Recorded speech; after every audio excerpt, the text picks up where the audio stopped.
This is Jesus, light of life eternal, in flesh and bones descending, you walked upon the. 자, 오늘 에베소서 강해 설교 21번째입니다. 그리스도인의 이웃관계라는 제목으로 함께 말씀을 나누고자 합니다. 대부분의 사람들은요, 이 변화를 싫어하고 가능하면 현재의 삶을 그대로 유지하기를 원합니다. 왜냐하면 익숙한 삶을 버리고 낯선 삶을 살아야 하기 때문인데요. 그 변화에 자신이 잘 적응할 수 있을지 없을지에 대한 두려움이 있기 때문입니다. 하지만 동서고금을 막론하고 변화해야 할 때 변화를 받아들이지 않을 때 그 집단은 결코 발전하지 않았음을 우리는 알 수 있습니다. 제가 주일 오전 예배 때 한번 소개했던 그 존 브로드우드 피아노를 여러분 기억나실 겁니다. 그 276년이라는 이 장구한 그 역사와 전통을 자랑했던 세계 최고의 명품 피아노였지만 급속도로 변화하는 세상에 전혀 신경도 쓰지 않고 여전히 자기의 울 안에만 갇혀 있다가 결국에는 20세기 초에 그 역사적 뒤안길로 사라지고 말하지 않았습니까? 이런 것을 보면 아무리 강한 나라나 아무리 강한 기업이라 할지라도 끊임없이 변화하는 세상에 적응하려고 하지 않거나 적응하지 않으면 어느 순간에 역사의 한 페이지에 남겨진다라는 것입니다. 여러분, 그런데 그 작은 변화, 아무리 사소한 이 변화라고 하더라도요, 변화의 처음은 항상 저항이 있기 마련입니다. 변화가 딱 생기는 순간 익숙해져 있는, 기존의 삶에 익숙해져 있는 사람들은 그 변화에 대해서 저항하기 마련 아니겠습니까? 그렇기 때문에 변화의 유익을 얻기 위해서는 저항에 대한 희생과 또는 섬김, 수고가 있어야 합니다. 그리고 그 변화의 또 다른 열매를 위해서는 반드시 어두운 터널을 통과해야 합니다. 이것이 세상의 이치입니다. 우리의 신앙생활 역시 마찬가지입니다, 여러분. 우리의 신앙생활 역시 이 믿음이라는 것 마라톤과 같습니다. 끊임없이 그리스도의 장성한 이 분량, 성숙한 그리스도인이라고 하는 이 결승점을 향하여 달리는 것이 바로 믿음이고 신앙생활이에요. 지난 시간에 사도 바울은요, 에베소 교회 성도들에게 새로운 삶의 방식을 말하면서 이런 말씀을 우리에게 들려줍니다. 옛 사람을 벗어버리고 새 사람을 입어라, 이렇게 말합니다. 지난주에 보셨던 그 23절과 24절인데요. 오직 너희의 심령이 새롭게 되어 하나님을 따라 의와 진리의 거룩함으로 지으심을 받은 새 사람을 입으라. 여러분, 이 말이 무엇입니까? 우리의 내면을 좌우하는 마음이 하나님의 거룩한 영으로 주장되어져야 한다라는 것입니다. 다시 말하면 새 사람이란 내 안에 하나님의 영이 함께하는 자, 이 사람이 바로 새 사람이라는 것이죠. 옛 사람은요, 내 안에 있는 욕망과 욕심, 그러니까 본능에 충실한 삶을 살아가서 내 안에 있는 이 본능적인 삶에 좌우되었지만 새 사람 된 이후에는요, 하나님의 영인 성령이 내 마음을 주장하기 때문에 내 마음 안에서 성령이 좀 더 거룩해지려고 하고 좀 더 깨끗해지려고 하고 좀 더 진리의 거룩함으로 나아갈 수 있도록 도와주신다는 거예요. 그런데 이제 오늘 본문을 보시면 새 사람이란 내 안에 새 사람 되는 것만으로 끝나지 않는다고 말씀하십니다. 내 안에 새 사람 될 뿐만 아니라 이제는 그리스도인의 삶의 자리에서 다른 사람에게까지 새 사람의 영향력을 끼쳐야 한다는 것을 들려주고 있는 것이죠. 여러분, 오늘 제목처럼 그리스도인의 이웃관계라는 것은 뭐냐면 새 사람 된 그리스도인이 어떻게 이웃들과 관계를 할 것인가에 관한 이야기를 사도 바울은 들려주고 있는 것입니다. 오늘 말씀을 통해서 새 사람 된 변화된 삶을 우리에게 요청하시는데 이웃과의 관계, 그러니까 다른 사람과의 관계에서 새 사람은 실제적으로 어떤 변화의 모습을 더하고 있는가, 어떤 변화의 모습을 요청하고 있는가를 말씀을 통해 한번 살펴보려고 합니다. 먼저 새 사람으로서 변화될 것이 뭐냐면 말의 변화가 있어야 한다라는 것입니다. 독일 교회의 양심이라고 하죠. 이 보네포 목사님, 이 보네포 목사님이 쓴 성도의 공동생활이라는 책이 있습니다. 뭐 번역할 때는 신도의 공동생활, 또 성도의 공동생활이라고 하는데요. 이 책을 보면 성도들이 사역을 하는데 7가지 사역이 있다고 말합니다. 그런데 책을 보면서 놀라운 것은 제1번 사역이 뭐냐? 제1번 사역이 혀를 제어하는 사역이라는 것이죠. 여러분, 새 사람 된 성도의 제일 첫 번째 변화가 무엇이어야 하냐면 말의 변화이어야 한다는 것입니다. 오늘 본문을 보니까 말의 변화를 2가지로 구분해서 우리에게 들려주고 있습니다. 첫 번째가 뭐냐면요, 거짓을 버리고 진실된 말을 하라는 것입니다. 25절 말씀, 그런즉 거짓을 버리고 각각 그 이웃과 더불어 참된 것을 말하라. 25절에서 우리에게 거짓을 버리고 진실된 것을 말하라고 말합니다. 여러분, 이제 거짓말 탐지기가 이 범죄자들에게 그 거짓말, 말의 진위를 가리는데 결정적인 역할을 한답니다. 그래서 이 거짓말 탐지기가 발명되고 나서 굉장히 범죄자들 잡는데 많은 어떤 일을 담당하게 되었다고 하는데요. 그런데 가만히 보면 이 거짓말 탐지기의 원리와 작동을 보니까 굉장히 단순하더라고요. 그게 뭡니까? 아무리 강한 심장을 가진 사람이라 하더라도요, 거짓말할 때 심리적인 상태가 굉장히 불안해진답니다. 그래서 거짓말을 딱 하는 순간 이 안에서 맥박이 갑자기 막 급속도로 빨라진다는 거죠. 이것은 뭘 말하냐면요, 거짓말하는 사람이 자신을 보호하려고 거짓말을 하고 있는데, 중요한 것은 아무리 양심이 없는 사람이라 하더라도 그 안에 조금이라도 남아있는 그 양심이 자꾸 거짓말하는 사람을 자꾸 이렇게 방어하게끔 해가지고 저항을 하게 한다는 거죠. 그러니까 서로 안에서 심리적인 충돌이 일어나니까 맥박이 급하게 뛰어가지는 수밖에 없다는 것이죠. 여러분, 하얀 거짓말이라는 것이 있습니다. 하얀 거짓말. 가끔씩 관계를 할 때 모든 진실을 다 얘기해야 될 이유는 없습니다. 가끔씩 관계 속에서 피치 못해 거짓말을 할 때가 있습니다. 그런데 거짓말을 해서 사람들의 관계에 해를 끼치거나 또 다른 갈등을 야기시킨다면 절대로 거짓말을 해서는 안 됩니다. 그래서 사도 바울은 얘기합니다. 우리의 혀가 진실된 혀이어야 한다. 그 하얀 거짓말이라는 것도 결국은 가만히 보면 모두를 좋게 하는 말이기 때문에 그걸 결코 나쁜 거짓말이라고 할 수가 없는 거 아니겠습니까?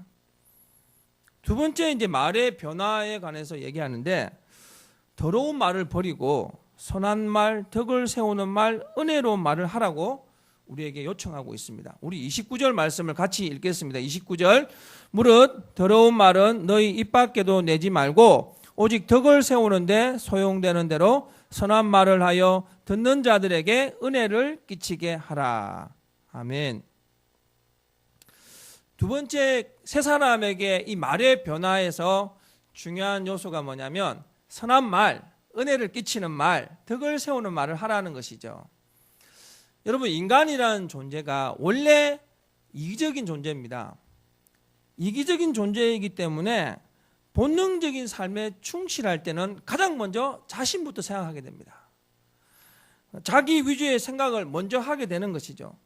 그런데 본능에 충실할 때 자기 위주의 생각하다 보면 다른 사람에 대한 것들에 대해서 굉장히 방어적이게 되고 비판적이게 되고 정죄하는 수준까지 나아간다는 것이죠. 하지만 영적인 변화를 경험한 사람들은 성령이 그 사람 안에 마음을 주장하기 때문에 그 안에 있는 이 더러운 말을 하거나 악한 말을 하는 것들을 끊임없이 충돌하면서 성령이 도와주시는데 그 입을 제어하게 하셔서 오히려 성령이 우리를 이기면 우리에게 선한 말을 하게 하고 덕을 세우는 말을 하게 하고 은혜를 끼치는 말을 하게 한다는 것이죠. 여러분, 영적 변화를 경험한 사람들은 이렇게 성령이 도우시기 때문에 이 온유하고 선한 말을 바뀌어가는 이 긍정적 가능성에 열려있게 되는 것입니다. 물론 여러분, 수십 년 동안 우리 말습관 또 말버릇을 하루아침에 바꿀 수는 없습니다. 하지만 성령님께서요, 끊임없이 우리 안에서 역사하시면 성도들의 입술이 점점 더 바뀌어서 그 입술이 인격이 되는 것이죠. 신앙인격의 입술로까지 나아가는 것이 장성한 그리스도의 분량에 찬 성도들의 모습이라는 것입니다. 여러분, 우리의 입술이 진실된 말을 하고 덕을 세우고 사람들에게 은혜를 끼치는 그런 말을 하는 세 사람의 입술들 되시기 바랍니다. 그러면 왜 사도 바울이 우리의 혀가 이러한 혀가 되어야 한다고 말하는 것이겠습니까? 그 이유가 있습니다. 25절에 이렇게 말합니다. 그런즉 거짓을 버리고 각각 그 이웃과 더불어 참된 것을 말하라. 이는 우리가 서로 지체가 됨이라. 여러분, 이 말이 무엇입니까? 선한 말을 하게 하는 이유가 바로 우리가 서로 지체가 되기 때문이라는 것입니다. 지체란 무엇입니까? 지체. 우리 몸이에요. 몸에 있는 팔, 다리, 그리고 안에 있는 오장육부, 뭐 다양한 것들 아니겠습니까? 여러분, 지체는 다 모양이 다릅니다. 다 모양은 다르지만 우리 한 몸에 붙어 있는 것들이에요. 그리고 기능도 달라요. 서로 떨어질래야 떨어질 수도 없는 것입니다. 무엇보다 다른 지체가 아프거나 좋지 않으면요, 온몸이 다 아파요. 그렇기 때문에 결코 아주 사소하게 보이는 곳의 지체라 할지라도 소홀히 여길 수가 없는 것이죠. 여러분, 새 사람 된 하나님의 영으로 우리 마음이 가득 채워진 이 성도들은요, 먼저 말의 변화를 경험해야 됩니다. 진실된 말을 하고요, 덕을 세우는 말을 하고요, 선한 말을 하면서 서로 지체들 간에 은혜를 끼칠 때 이것이 성도의 은혜로운 공동생활을 감당하게 되는 것입니다. 여기 계신 모두가 이런 은혜의 말, 선한 말, 또 무엇보다 하나님께 영광 돌리는 입술이 되어서 하나님께서 허락하신 이 공동체를 더욱더 건강하게 만들어가는 그런 하늘생 모든 공동체 지체들 되시길 주님의 이름으로 축원드립니다. 두 번째로 여러분, 사도 바울은 그 세 사람은 이웃에 대한 행위의 변화가 있어야 한다라고 우리에게 들려주고 있습니다. 말의 변화뿐 아니라 행위의 변화 또한 요구하는 것이죠. 오늘 본문에 보시니까 행위의 변화 또한 세 가지 정도로 구분해서 우리에게 들려주고 있는데요. 첫 번째가 뭐냐면 행위의 변화는 다른 사람에 대해서 분을 내었을 때도 죄를 짓지 않도록 주의하라는 것이죠. 26절과 27절입니다. 분을 내어도 죄를 짓지 말며 해가 지도록 분을 품지 말고 마귀에게 틈을 주지 말라. 분을 내는 것, 화를 내는 것을 가만히 보니까 이럴 때 내는 것 같아요. 다른 사람이 자신에 대해서 굉장히 적대적이라고 생각할 때, 그 사람들은 적대적이라고 생각하는 그 순간 나타나는 반응이 화를 내거나 분을 낸다는 것이죠. 중요한 것은 뭐냐면 상대방이 실제로 자신을 적대시 여기는지 아닌지는 그 여부가 상관이 없습니다. 그 사람이 저 사람 나에게 적대적이라고 할 때 분이 나는 거예요. 또 한 가지는 뭐냐면요, 자신이 상대방 다른 사람에게 관계하는 사람에게 지고 있다고 생각할 때, 이게 어떻게 보면 선한 경쟁이라고 할 수도 있겠지만 지고 있다고 생각할 때 내 안에서 분이 솟아난다는 것이죠. 대표적인 사람이 누굽니까? 이 아담의 아들인 가인 아닙니까? 이 가인의 그 아벨의 제사와 자신의 제사를 비교하면서 하나님께서 동생의 제사는 받으셨는데 자신의 제사를 받지 않으니까 자기 안에서 속에서 분이 올라오기 시작한 것이죠. 하나님께서 분명히 그런 말을 합니다. 분을 내어도 참아 죄짓지 말라고 말씀하셨는데 창세기 4장을 보니까 끝내 자기 동생을 들러 나오게 해서 죽이게 됩니다. 여러분, 방금 이 26절과 27절의 말씀은 아마도 이 사도 바울이 이 가인을 생각하면서 유념하면서 이 글을 에베소 교회에 보낸 것 같습니다. 바울은 성도가 다른 사람에 대해서 분을 내는 일이 있어도 분을 막 내는 사람이 분을 왜 못 내겠습니까? 안에 있는 이것을 절제하지 못하면 낼 수 있지 않겠습니까? 그렇게 내어도 중요한 것은 죄를 짓지 말 것과 그리고 해가 지도록 분을 품지 말라는 거예요. 분을 안 낼 수가 없으니까 우리가 불완전한 인간이니까 분을 낼 수는 있다는 거죠. 분을 낼 수는 있겠지만 그 분냄을 통해서 죄 짓지 말고 그리고 해를 지도록 분을 품고 있지 말라는 거예요. 왜 그런지 아십니까 여러분? 해가 지도록 분을 품고 있으면요 마음에서 점점 더 그 적대감이 구체화됩니다. 그거 봐라 괘씸하네 하면서 계속 잠도 못 자고 계속해서 그 분낸 것들이 이렇게 싹아지기보다는 점점 더 커지는 거죠. 여러분 바로 여기에 보면 27절 말씀이 우리에게 굉장히 도전을 주는 거예요.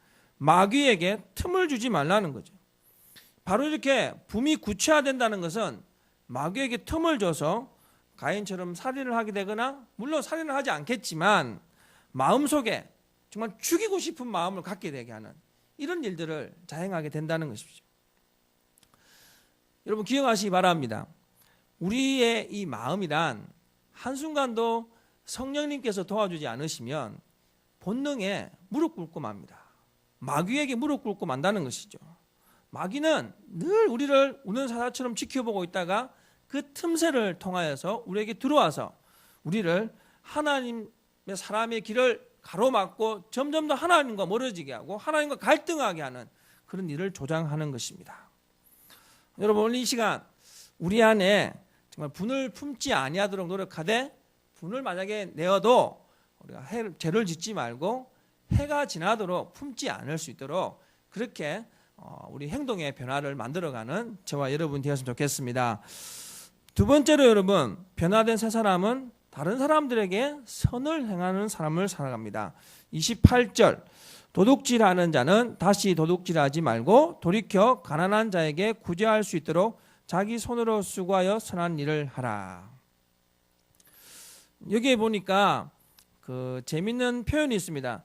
다른 사람의 물건을 도둑질하지 말고 빈궁한 자를 위해서 구제하기 위해서 수고하라 라고 이런 말을 하고 있는데 여기 이제 좀 흥미로운 것은 에베소 교회 내에 이 가난한 자를 돕는다는 이유로 부자들의 물건을 훔치는 행위들이 있었나 봐요.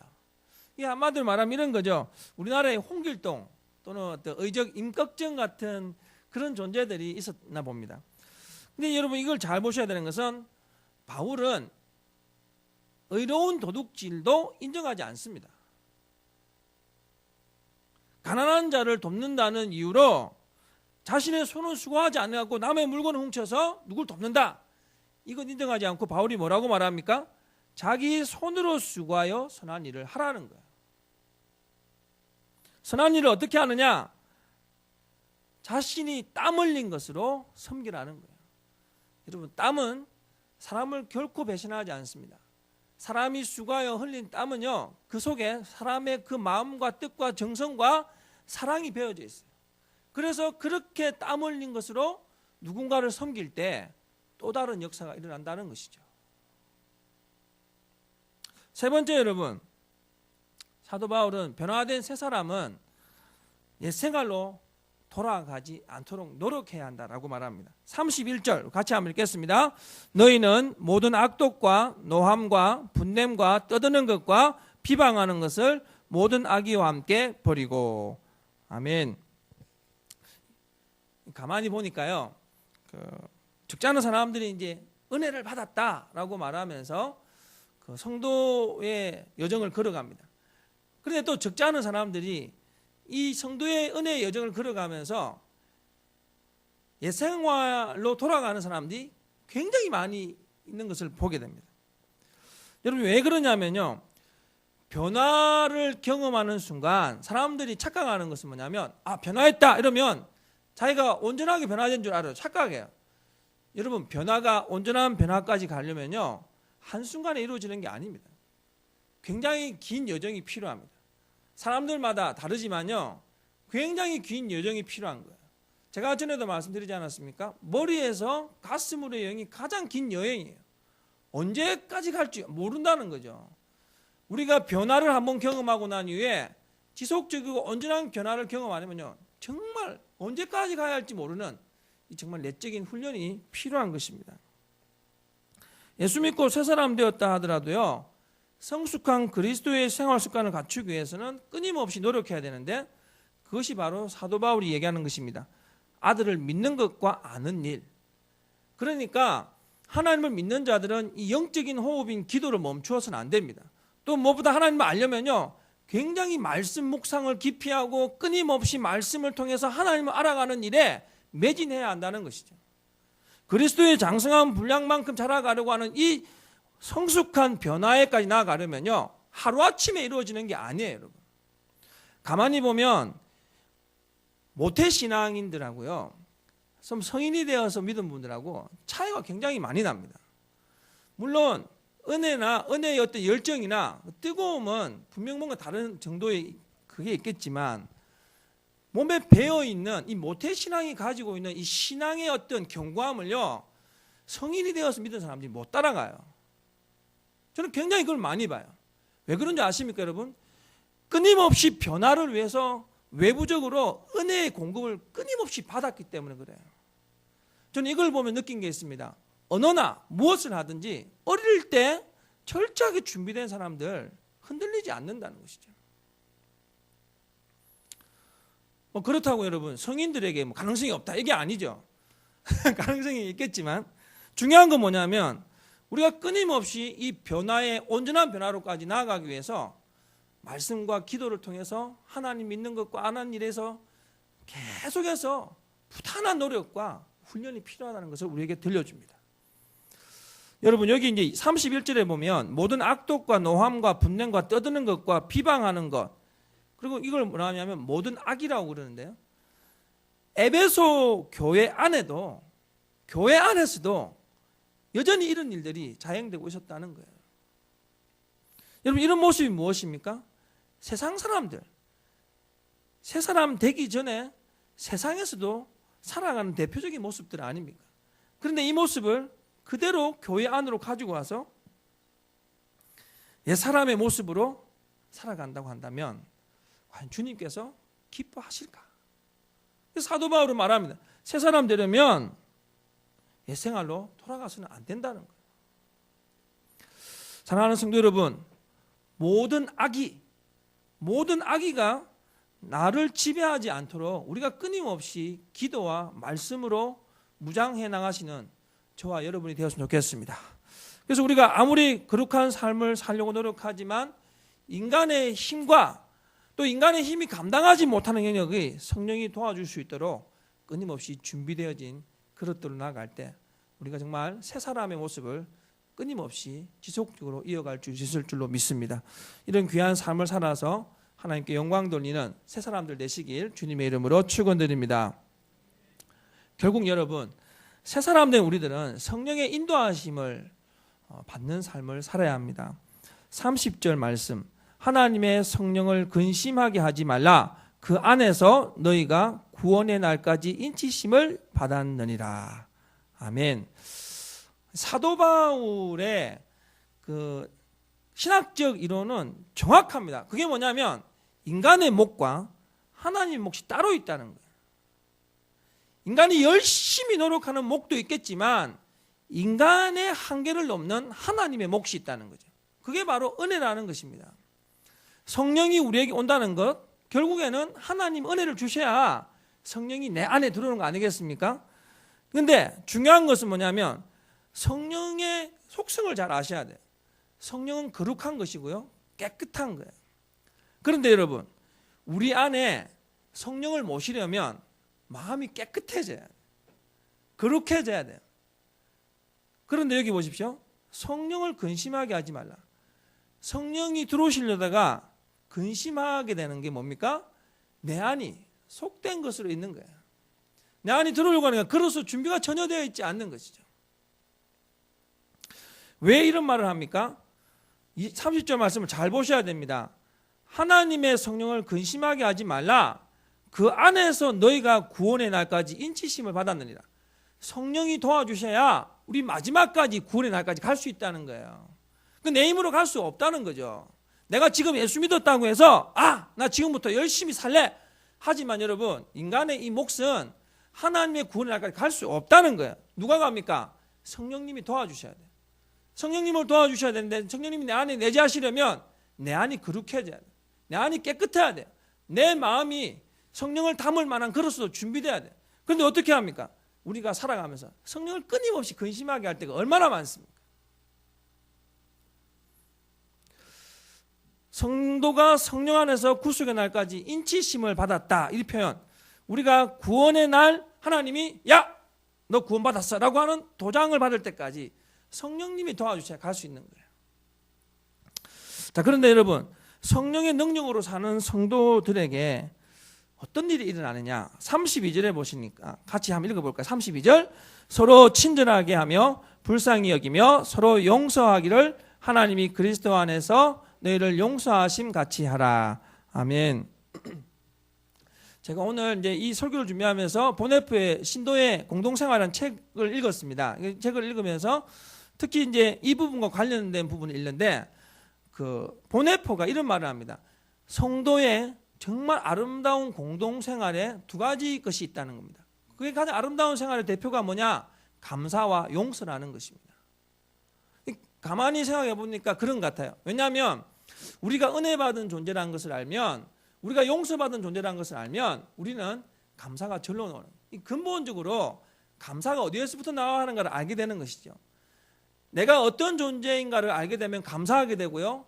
내가 용서받은 존재인 걸 알면 다른 사람을 용서하지 않을래야 않을 수가 없다는 거예요, 여러분. 신도의 아름다운 공동생활은 넘치는 감사와 넘치는 용서로 형성되어지는 거예요. 여러분,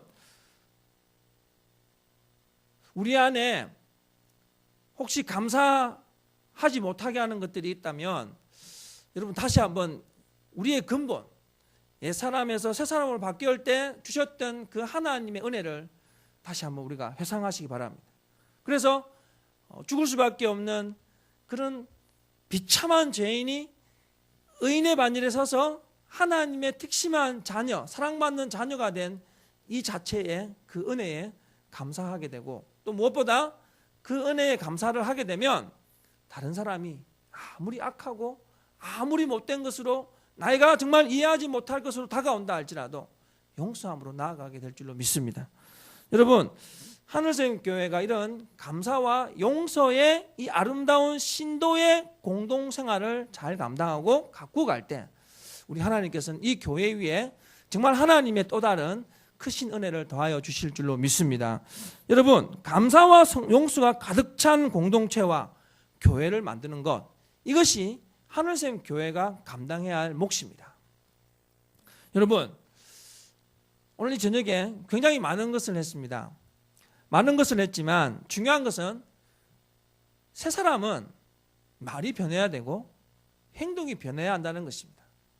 말이 변해야 하고 행동이 변한다는 것은 내 힘으로 하는 것이 아니라 성령님께서 도와주실 때 가능하다는 거예요. 여러분 어떻습니까? 여러분 어떤 삶을 살고 지금 계십니까? 새 사람으로서의 삶을 잘 살고 계십니까? 혹 내 안에 혹시 옛생활의 모습이 자꾸 드러나는 것처럼 쓴뿌리가 올라온다면 다시 한번 성령님께 의지하시기 바랍니다. 그래서 성령님께서 나를 좀 도와주셔서 새 사람 된 이 아름다운 삶을 놓치지 않도록 이 하나님의 은혜의 이 놀라운 역사를 감사함으로 받아들이고 또 모든 사람들을 너그러이 용서하면서 아름다운 공동체를 만들어갈 수 있도록 하나님 도와달라고 이렇게 기도하는 저와 여러분이 되었으면 좋겠습니다. 그리스도인, 여러분 지금 그리스도인들이 얼마나 중요합니까? 새 사람 된 그리스도인으로서 이웃관계에 있어서 아름답게 갖고 가는 지혜로운 여러분의 행위를 통해서 여러분의 삶이, 여러분의 공동체와 우리 교회가, 여러분의 삶의 자리가 더욱더 풍요로워지고 부여해질 줄로 믿습니다. 이런 귀한 삶을 잘 만들어가는 하나님의 지혜로운 성도들 되시고요. 오늘 이 말씀처럼 여러분 변화의 새 사람의 아름다운 모습을 세상 속에 증거하는 귀한 삶을 사시길 주님의 이름으로 축원드립니다.